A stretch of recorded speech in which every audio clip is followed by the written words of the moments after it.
विराग क्रांति वाणी का हृदय भेदी धारदार प्रवचन, जिन शासन जिंदाबाद। नमो ओरियंतानम नमो स्थानम नमो आर्यानम नमो वच्छानम नमो लिथवसाहुनम ऐसो पंचनमुक्कार सर्वपावपनाशनम मंगलान सर्वसिम परमम होय मंगलम। मंगलम भगवान वीरो मंगलम गौतम प्रमंगलम स्थूलिभद्राद्याचैन धर्मोस्तु मंगलम। जय गिरिराज, जय आदिनाथ, जय गुरुदेव। पुण्यवंत पर्युषण पर्वादिराज महापर्व का आज ऐसे तो तीसरा दिन है, और ये तीसरा दिन हमें दर्शन ज्ञान चारित्र की प्राप्ति कराने वाला यह तीसरा दिन है। देवगुरु धर्म की पहचान कराने वाला ये हमारा तीसरा दिन है। स्वर्ग, मृत्यु और पाताल लोक, ये तीनों लोक से हमें मोक्ष की तरफ ले जाने वाला ये आज का तीसरा मंगलमय दिन है। देखते और देखते देखो 3 दिन तो हमारे पर्युषण के बीत भी गए, और आने वाले कल में चतुर्थ दिन, 4 गति को चुरने वाला ये चौथा दिन, 4 कषायों को शमन करने वाला ये चौथा दिन, 4 संज्ञाओं को कंट्रोल में लाने वाला ये चौथा दिन, और चतुर्थ दिन से और हमारे जिन शासन में हमारे जो भी हमारा मूर्ति पूजक संघ है और उसमें कल्प सूत्र वांचन का प्रारंभ होता है। कल्प का मतलब ही होता है आचार। कौन सा आचार? जो आप भोजन में जो आचार खाते हैं वो आचार खाने जैसा नहीं है, वो अनाचार है, क्योंकि उसमें बहुत सारी जीवों की उत्पत्ति होती है जो बाहर का तैयार रेडीमेड आचार आप लाते हो उसमें। और ये ऐसे तो कई सारे छोटे बड़े आचार होते हैं, लेकिन अब मैं जिस आचार की बात करता हूँ वो आचार का नाम है वड़ा कल्प। वड़ा का मतलब होता है श्रेष्ठ, उत्तम, और ऐसे श्रेष्ठ कल्प यानी के आचार, आचार यानी के आचरण, आचार यानी के कैरेक्टर, और ऐसे उत्तम आचरण को कैसे किया जाए। बहुत सारी कल्पसूत्र में हम साधु साध्वी जी भगवंतों का जीवन कैसे होना चाहिए, हमारे आचार और हमारे विचार कैसे होते हैं, इसकी जानकारी आपको पर्वादिराज पर्युषण में 4 दिनों के प्रवचनों में दिया जाता है। ये पूरी जो भी कुछ जानकारी आपको दी जाती है, इस जानकारी को पाकर, इसको सुनकर, और आपको भी पता होना चाहिए कि ये हम क्यों आपके सामने ये सब बातें रखते हैं। जो हमारे आचार की बात है वो आपके सामने रखने से फायदा क्या है। आपको भी पता चले कि जिन्होंने सर्वसंग का त्याग किया है, जिन्होंने पूरे संसार का त्याग किया है, और ऐसे गुरु भगवंत भी, और उनके लिए भी अगर ऐसे चुस्त आचार बताए गए हैं, और जिन्होंने निष्पाप जीवन जीने की सौगंध खाई है, जिन्होंने प्रतिज्ञा ली है, जिन्होंने 5 महाव्रतों को ग्रहण किया है, और ऐसे गुरु भगवंतों के लिए भी आचार संपन्न होना कितना जरूरी बताया गया है। तो अगर संसार छोड़ने वाले गुरु भगवंतों को भी इतना आचार का, मर्यादा का पालन करना आवश्यक है, तो संसार में रहने वाले आप जैसे जो भी संसार में रहे हैं, जो पाप की दुनिया में रहे हैं, कि जो पूरे दिन भर देखो तो पुद्गल के अंदर ही आनंद ही आनंद, अपने आप को पुद्गलानंदी जिन्होंने बना दिया है, तो आपके लिए तो आचार का सविशेष महत्व होना चाहिए। ऐसा नहीं होता है कि चलो भाई गुरु भगवंत है, संसार छोड़ दिया है तो उनको ही सब आचरणा करनी है। ये पूरा जिन शासन जो है ना, ये शासन भगवान महावीर स्वामी जी ने कहा कि 21,000 वर्ष तक चलने वाला है, तब तक मेरा जैन धर्म रहेगा। लेकिन 21,000 वर्ष तक ये शासन कैसे चलेगा? कौन चलाएगा इस शासन को? क्या आचार्य भगवान? नहीं। क्या उपाध्याय भगवान? नहीं। क्या पन्यास जी, गणिवर्य, साधु साध्वी जी भगवान? नहीं। तो कि ये पूरे शासन को चलाने की जिम्मेदारी मात्र और मात्र सिर्फ साधु साध्वी जी, आचार्य, उपाध्याय, साधु भगवंतों के ऊपर नहीं है। ये पूरे जिन शासन की जिम्मेदारी आपकी और हमारी संयुक्त पूरे चतुर्वेद संघ की है। हम सब जिम्मेदार हैं। इस शासन को उन्नत करने के लिए, आगे बढ़ाने के लिए भी हम जिम्मेदार हैं। और शासन की जो भी अपभ्राजना होती है, शासन की जो निंदा होती है, अन्य बाकी सब लोग अगर इस जिन शासन के सामने से मुंह फेरते हैं, अगर कहीं पर भी ऐसे अगर घटना होती है तो उसमें भी आप और हम ही जिम्मेदार हैं, क्योंकि हमें अपने आचारों को समझना जरूरी है। कई अगर मैंने सुना था कि एक ऐसे ऐसे लोग इस दुनिया में हैं कि जो हमारे कुछ जैनियों के अनाचार को देखकर और कहते हैं, ये देखो अब ये पीले चांदने वाले ऐसे तो चांदने लगाते हैं, लेकिन देखो कैसे क्या क्या करते हैं, बाहर क्या खाते हैं पीते हैं, कैसे भटकते हैं। तो कहीं ना कहीं हमारी वजह से हमारे जिन शासन को कोई भी नुकसान कभी नहीं होना चाहिए, न व्यापार में, न कहीं आप घूमने गए तब, न आपके कहीं पर भी आप जो भी आचरण करते हैं, आप जहाँ पर भी घर में हो, आप बाहर हो, आप किसी पार्टी में हो, आप कहीं पर भी बाहर घूमने गए, किधर भी आप जाओ, लेकिन इतना कान खोलकर सुन लेना, इतना अवश्य याद रखना कि मैं कौन हूँ, तो मैं एक जैन हूँ, मैं भगवान महावीर का एक जैन हूँ और मुझे वही करना है जो उचित है। मैं यानी कि जैन, यानी कि एक श्रावक, यानी कि एक श्राविका, यानी कि एक साध्वी जी कौन होते हैं? तो हम सब एक गाड़ी के एक ड्राइवर है, हम एक गाड़ी के ड्राइवर हैं और ड्राइवर की जिम्मेदारी बहुत बड़ी होती है। देखना, अगर ड्राइवर की सीट के ऊपर बैठा हुआ जो ड्राइवर होता है ना, वो कभी भी पीछे मुड़कर कभी नहीं देखता है कि पीछे क्या कौन कर रहा है। पीछे बैठने वाले क्या करेंगे?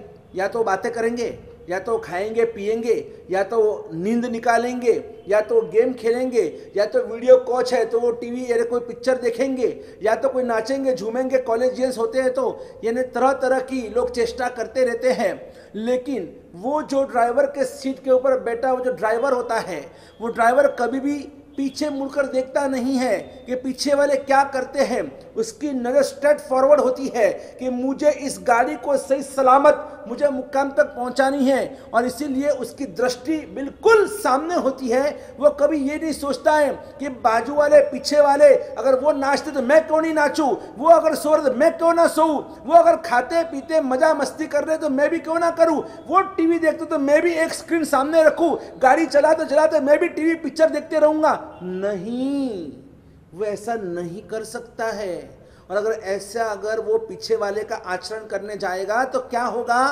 बोलिए क्या होगा? गाड़ी का एक्सीडेंट होगा, कहीं ना कहीं तो खुद तो मरेगा, कितने को मारेगा वो ड्राइवर। और इसीलिए ड्राइवर की सीट के ऊपर बैठा हुआ ड्राइवर और उसकी जिम्मेदारी काफ़ी बड़ी होती है। तो भगवान ने हमको भी ये ड्राइवर की सीट दी हुई है। आप जैन हो, आप श्रेष्ठ हो, दुनिया के जितने भी देवगुरु धर्म है दुनिया में, उसमें सबसे अलग, लोकोत्तर, सबसे हटके वो देवगुरु धर्म, शासन, तत्वज्ञान, साधना जो भी कुछ है वो सबसे हटके है। अगर हमारा धर्म सबसे हटके है तो फिर हम भी सबसे हटके होने चाहिए। समथिंग डिफरेंट, एक्स्ट्रा ऑर्डिनरी बनने के लिए तो हमें जैन धर्म मिला है। बाकी सब दुनिया अमन चमन, ईट ड्रिंक एंड बी मेरी, खाओ पियो और जलसा करो। अगर यही करना था तो हम जैन बने ही क्यों बने हम जैन? तो कुछ वजह है, जैन बनने के पीछे भी कुछ वजह है। दुनिया जो कर रही है वो हमें नहीं करना है। दुनिया को बचाने के लिए दुनिया से अलग करना होगा। दुनिया भोग की तरफ आगे जा रही है, हमें योग की तरफ आगे जाना चाहिए, हमें साधना की तरफ आगे जाना चाहिए। दुनिया साधन के पीछे है, हमें साधना के पीछे जाना चाहिए। दुनिया दुर्गति की ओर जा रही है, हमें सद्गति की ओर जाना चाहिए। दुनिया में दुर्बुद्धि बढ़ रही है, हमें सद्बुद्धि की प्राप्ति करके उन सभी को बचाने की कोशिश करनी चाहिए। और इसीलिए तो ये पर्युषण के जो 4 प्रवचन अब जो होने वाले हैं कल से, इन सभी प्रवचनों के अंदर विशिष्ट प्रवचन है, क्योंकि अब कल्प यानी आचार मर्यादा की बात आती है।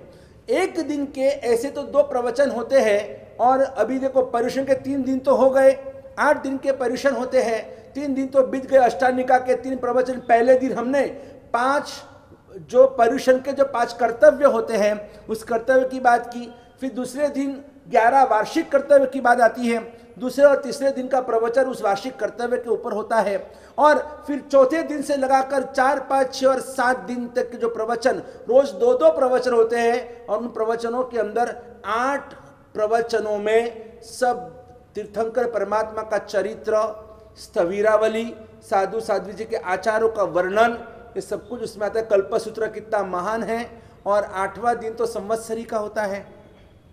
जिस दिन हम बारसा सूत्र श्रवण करते हैं, तो इस तरह से 8 दिन के ये उत्कृष्ट 8 कर्म का क्षय करने के लिए, आत्मा के 8 गुणों की प्राप्ति करने के लिए ही ये 8 दिन के पर्युषण महापर्व महापुरुषों ने हमारे लिए बनाए हैं। तो ये जो सब जो आचार है, आचार कितने प्रकार के हैं? तो कि 10 प्रकार के आचार है, 10 प्रकार के आचार। और उन 10 आचारों में सबसे पहला आचार होता है अचेलक कल्प, यानी कि साधु साध्वी जी भगवान की जब जब भी बात आती है, आपको समझ लेना चाहिए कि साधु साध्वी जी के अंतर्गत श्रावक और श्राविकाओं के लिए भी ऐसा ही कोई आचार होगा। यानी कि जैसे अभी पहला आचार है अचेलक कल्प, यानी कि साधु साध्वी जी भगवंतों ने जीर्ण शीर्ण ऐसे कपड़े पहनने चाहिए, भारी भरकम कपड़े हमें अलाउड नहीं है, अलग अलग डिजाइन के कपड़े हमें अलाउड नहीं है। श्वेतांबर साधु भगवान साध्वी जी भगवान को सफेद वस्त्र पहनने चाहिए, और वो कैसे? तो कि वो जीर्ण शीर्ण वस्त्र पहनने चाहिए। दिगंबरों में वस्त्र नहीं पहनते, लेकिन श्वेतांबरों में वस्त्र पहनना ये हमारी मर्यादा का पालन करने के लिए बताया गया है। लेकिन वो जीर्ण शीर्ण होने से वो अचेलक जैसे ही होते हैं, बराबर। इसलिए वो पहला जो आचार है अचेलक कल्पम। दूसरा आचार बताए उद्देशिक कल्पम।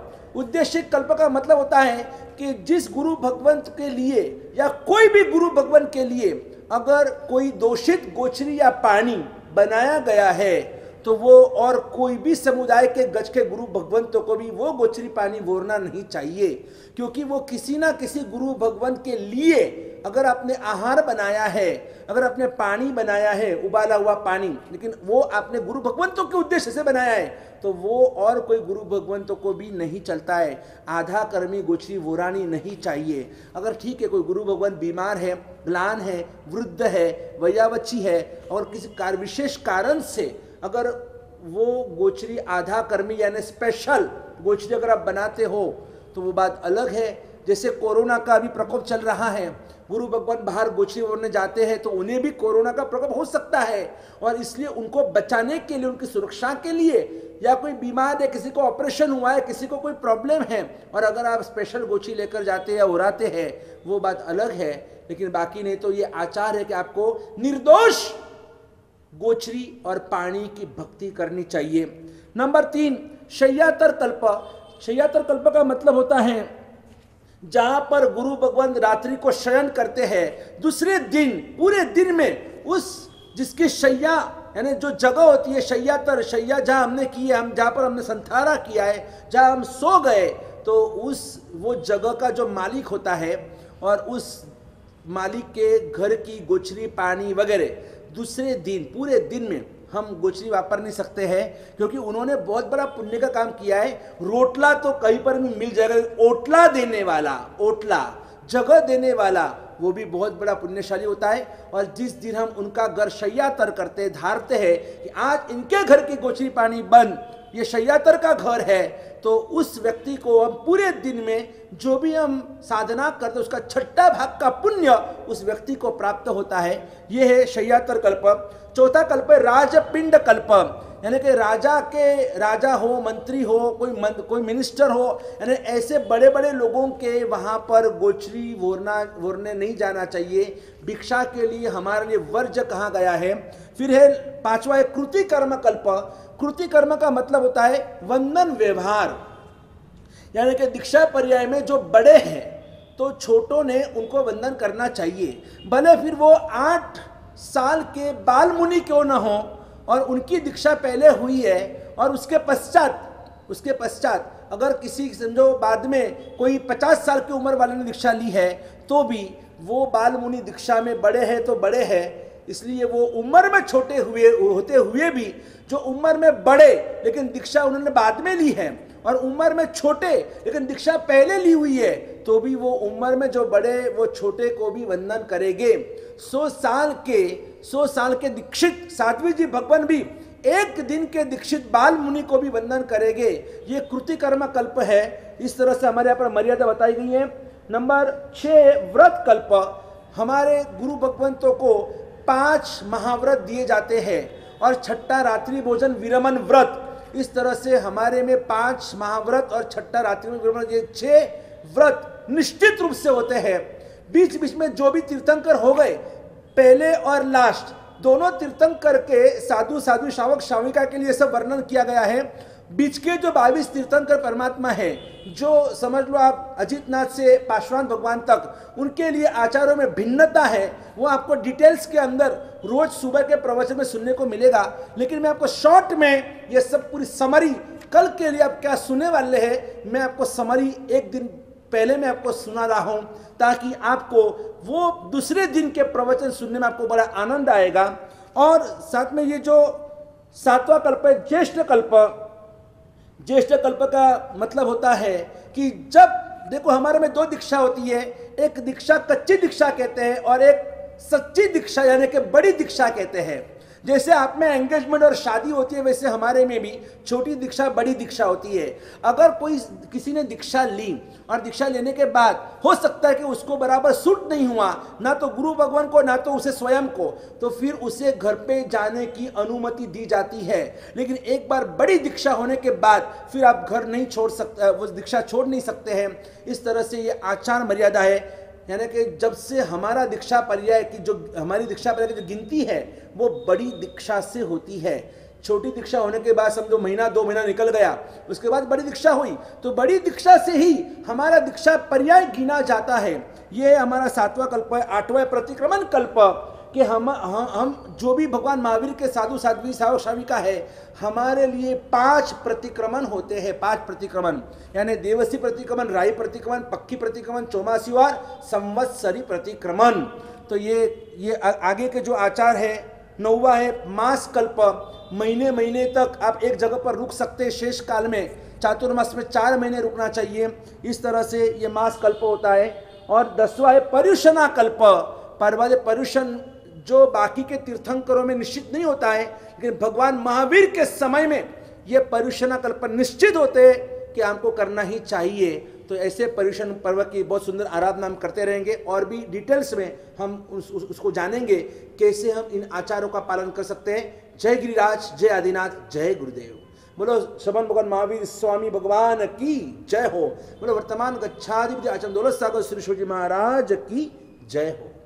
श्री शत्रुंजय सेवक क्रांतिकारी पूज्य गुरुदेव पन्यास प्रवर श्री विराग सागर जी महाराज साहेब प्रेरित शाश्वत महातीर्थ श्री शत्रुंजय पालिताना जीव दया अभियान में यथाशक्ति अवश्य लाभ लेकर अनंत लाभ प्राप्त करें।